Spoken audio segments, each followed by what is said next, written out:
Up next, Christopher Jimison is the CTO of Forte. He will discuss how Forte is doing some incredible work in the tokenization space within gaming.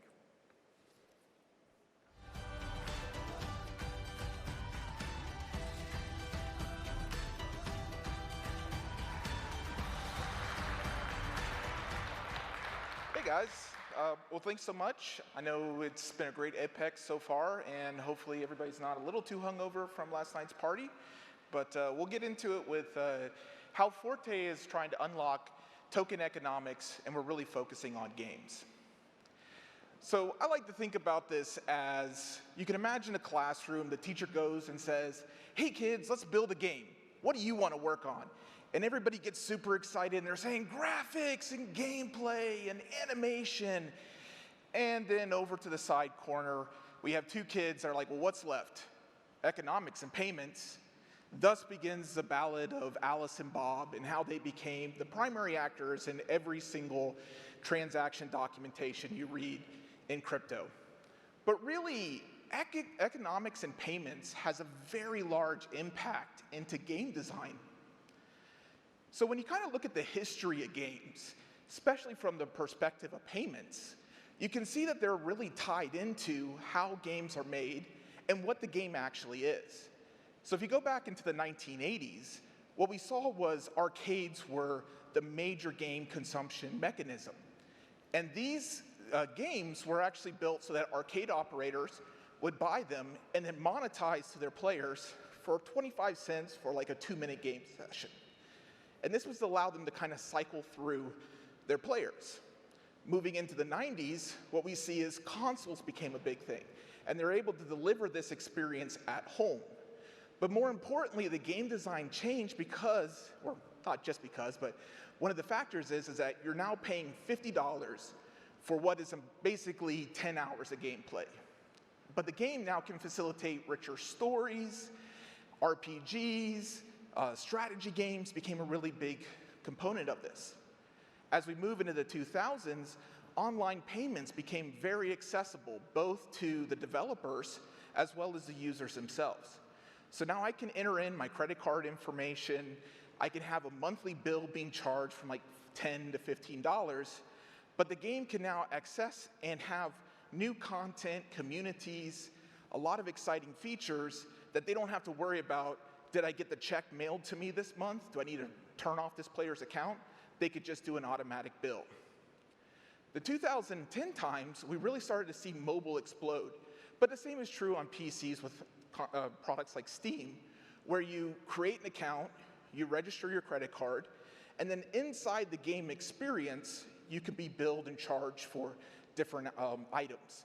You didn't have to leave the game experience anymore. It was all baked into a nice product that was easily accessible for the users. Now, Forte's position is, into the 2020s, we feel like Bitcoin, or not Bitcoin, but cryptocurrencies is going to be the major mechanism for a lot of these new types of games. But what those game designs are, hey, we're not really sure yet. But that's also what makes this so exciting. But one of the big things is that payment channels need to meet users' expectations.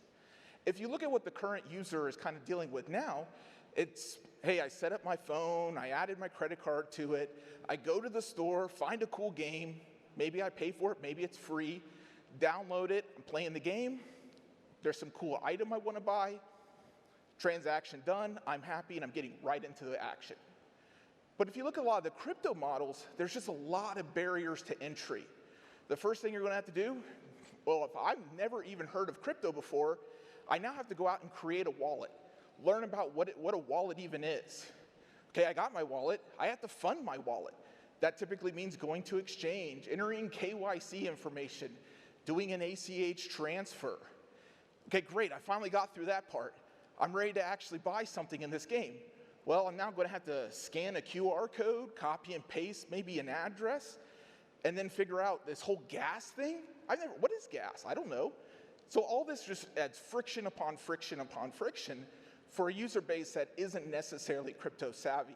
And then the worst thing is after they make this payment, gone through all this hassle, especially if you're on some other blockchains, it could be a very long wait time where they're used to things finalizing in seconds, we're now talking minutes or more.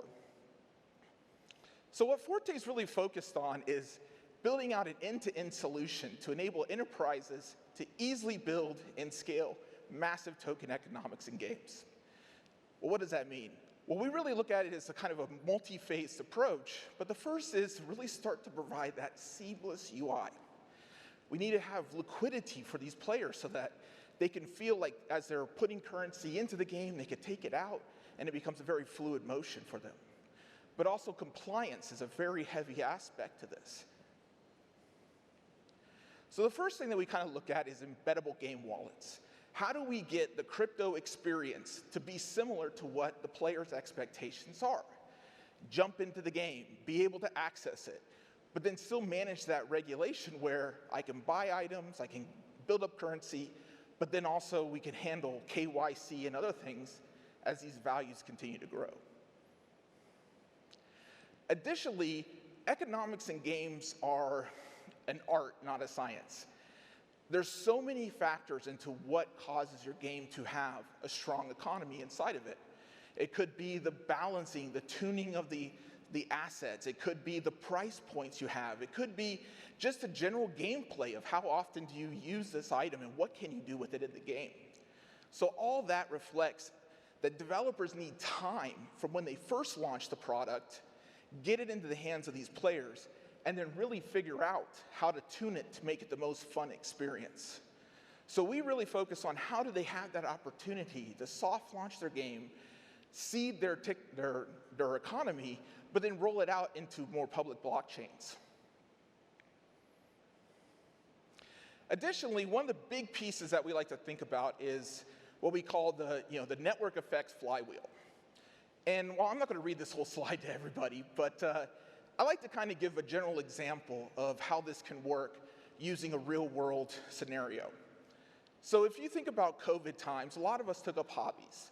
This hobby could have been knitting, for example. So I'm knitting some sweaters, some socks, some hats. I'm doing all this stuff.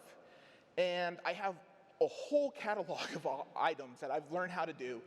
And I'm like, I really don't want to keep this junk in my house. I want to get rid of it. What do? Well, I can go to Etsy. And then I could sell these items on Etsy, and all of a sudden, my hobby, my form of relaxation or entertainment, just became a revenue-generating source for me as a player. This same example can be applied into the digital game space as well. For example, I might be a player, I go to the marketplace, I buy some sword, I make my payment for it, the developer gets a cut of that, and I go out on my adventure. And in the course of my adventure, maybe I slay the evil dragon.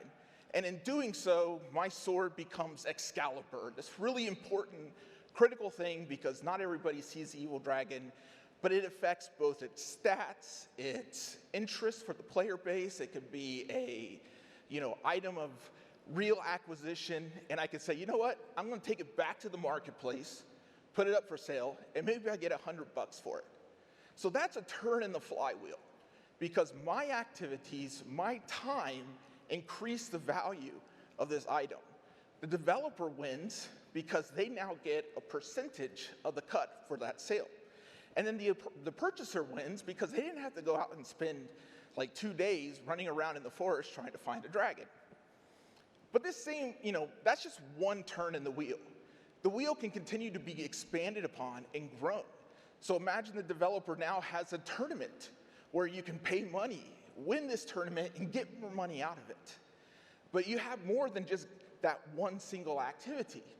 You now have the ability to say, well, great, I'm a championship winner.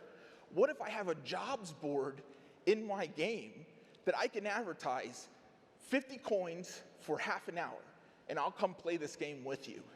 The person who just sold that Excalibur, they can now hire this person to teach them how to play the game better.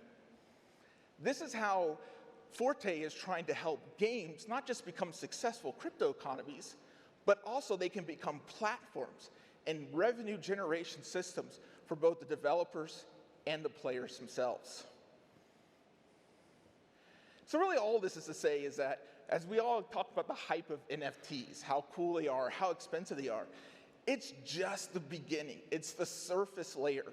replacing your payment rails with crypto is just a start. It needs to get much deeper into the game to really unlock that massive potential. So really how XRPL helps us excel, well, we use a kind of a whole suite of Ripple products. Whether it's the ledger that gives us low-cost transactions, fast finality, and really just simple and easy to use APIs is great for us from a developer perspective. ILP, we use quite a bit to achieve packetized payments, settlement systems to help reduce the cost. But finally, there's PayString. And PayString is great because it really starts to get back to that initial argument, which is meeting user expectations, having identity assigned as compared to an address, a crypto address. I'm now Chris at Forte.io.